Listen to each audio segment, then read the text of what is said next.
அதிமுகவோட விஜய் போயிடுவாரா அப்படின்னு சொல்லி பேசிட்டு இருந்த சூழலில் அதிமுகவோட கூட்டணி இல்லை அப்படிங்கிறத வந்து இன்னைக்கு தாவேக்கா தெளிவாக அறிவிச்சிருச்சு. இதை எப்படி நீங்கள் பார்க்குறீங்க? தெளிவாலாம் அறிவிக்கலை.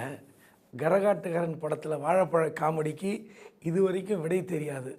அப்படிப்பட்ட ஒரு பூடகமான அறிக்கை தான் இன்றைக்கி வந்திருக்கு. கூட்டணி இல்லை அப்படி அறிவிக்க வேண்டும் என்றால் எடப்பாடி பழனிசாமி அவர்கள் எப்படி சொன்னாரோ அப்படி அறிவிக்கணும். பாஜகவுடன் கூட்டணி இல்லை இல்லை இல்லைன்னு திரும்ப திரும்ப சொன்னாலும் பத்திரிகையாளர்கள் கேட்கிறார்கள். ஒரே ஒரு முறை சின்ன சலனத்தில் கேள்வி உள்வாங்காமல் ஒரு டோனில் தேர்தல் வரும்போது முடிவு செய்து கொள்ளலாம் சொன்ன ஒரே ஒரு விஷயத்துக்காக மீண்டும் ஒரு பெரிய சர்ச்சை வந்தது. அந்த சர்ச்சைக்கு பிறகு எப்படி சொன்னார்? நிச்சயமாக கூட்டணி இல்லை, பாஜகவுடன் கூட்டணி இல்லைன்னு. அப்படி ஏதாவது ஒரு அழுத்தம் திருத்தமான பதில் வந்திருக்கா? ஏன் இந்த அறிக்கை விட்டாங்கன்னா, அந்த நாளிதழில் 80 இடங்களுக்கு விஜய் ஒப்புக்கொண்டு விட்டதாக ஒரு தீர்ப்பு எழுதப்பட்டு விட்டது. அப்போ 80 இடங்களுக்கு விஜய் ஒப்புக்கொண்டு விட்டார் என்றால் என்ன அர்த்தம்? இப்போ உடனே போய் நீங்கள் அதிமுக கூட்டணியில் லாக் ஆகிட்டீங்க. சரி, லாக் ஆகிட்டீங்க, இன்னும் 1.5 வருஷம் இருக்குது. ஒருவேளை அதிமுக ஒரு பெரிய சர்ச்சையில் சிக்குகிறது, பெரிய ஏதோ ஒரு ரைடு நடக்குது, இல்லை மந்திரிகள் சிறைக்கு செல்கிறார்கள், அல்லது அதிமுகவுடைய பொதுச் செயலாளர் எடப்பாடி பழனிசாமிக்கு மிகப்பெரிய நெருக்கடி வருகிறது. அந்த சூழலில் தாவேக்காக்கு என்ன மாதிரியான நிலைப்பாடு எடுக்க முடியும்? ஸோ இவ்வளோ கூடிய சீக்கிரம் போய் நீங்கள் ஒரு கட்சியில் லாக் ஆனீங்கன்னா உங்களுக்கு வேறு சிக்கல்கள் வரலாம். அல்லது நீங்கள் ஒருவேளை அதிமுகவுடன் கூட்டணி ஏற்பட முடியாது என்ற சூழலில் உங்களை நம்பி யார் வருவார்கள்? உங்களுக்கு யாராவது ஒரு 2-3 கட்சிக்கு வந்தாக்கா நீங்கள் கூட்டணி அமைக்கலாம், நம்பலாம்ல. அதையும் நீங்கள் அந்த வாய்ப்பையும் நீங்கள் க்ளோஸ் பண்ணுறீங்க. உங்களுக்கு இருக்கிற வாய்ப்பெல்லாம் நீங்கள் க்ளோஸ் பண்ணால் உங்கள் கட்சிக்கு சிக்கல் யாராவது சொல்லியிருப்பாங்க. எப்பவும் போல் காலதாமதமான ஒரு அறிவிப்பு உடனே நீங்கள் வெளியிட்டிருக்கலாம். இன்னும் சொல்லப்போனால் மாநாட்டில் அதிமுக பற்றி விமர்சிக்கவில்லை என்ற குற்றச்சாட்டு விமர்சனமாக வந்து எல்லா டிவி டிபேட்லேயும், எல்லா யூடியூப்லையும், எல்லா வார பத்திரிகையிலும் ஏன் அதிமுக விமர்சிக்கவில்லை என்ற ஒரு பிரச்சனை வந்த போது என்ன சொன்னாங்க? அதை பற்றி வாயே திறக்கல தாவேக்கா. அப்போது ஆட்டோமேட்டிக்காக அதிமுகவும் தாவேக்காவும் கூட்டணி என்ற ஒரு நிலைப்பாட்டுக்கு வர வேண்டி இருக்கிறது. திடீரென்று 80 இடங்கள் போதும் என்று வந்த பிறகு ஓடி வர காரணம் அங்கே ஏதோ ஒரு நெருடல் இருக்கிறது. நீங்கள் உடனே போய் லாக் ஆகாதீங்க, இதை சொல்லியிருப்பாங்க.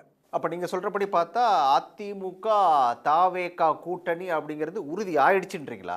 இப்போ நீங்கள் ஒரு ஹோட்டலுக்கு போகிறோம், ஹோட்டலில் இன்றைய உணவு பட்டியல் இருக்கும். அந்த உணவு பட்டியலை பார்த்து தான் உள்ளே போவோம், இல்லை மெனு கார்ட்லேயும் பார்ப்போம். அதில் இல்லாத, அதாவது காலையில் 6 மணிலேருந்து 11 மணி வரை அப்படின்னு டிஃபன் மெனு இருக்கும்.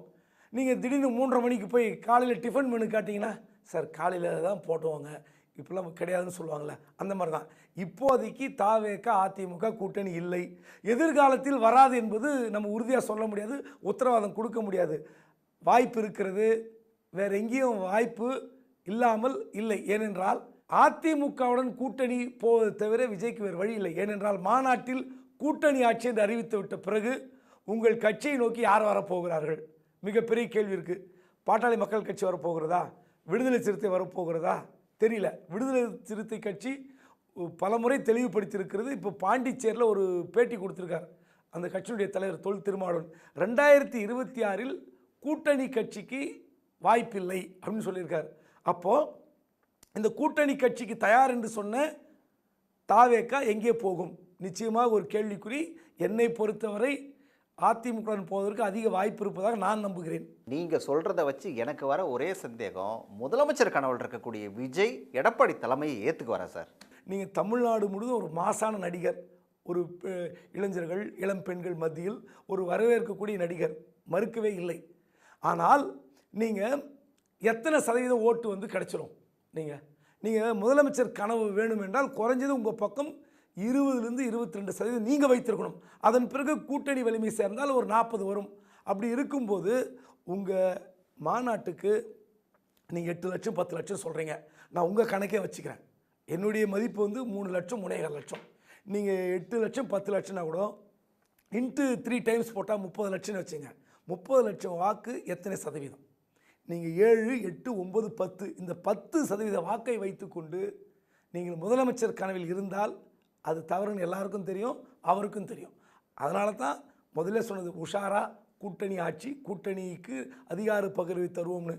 இவர் தராரோ இல்லையோ தருவதை பெற்றுக்கொள்வதற்கு அவர் தயாராக இருக்கிறார்.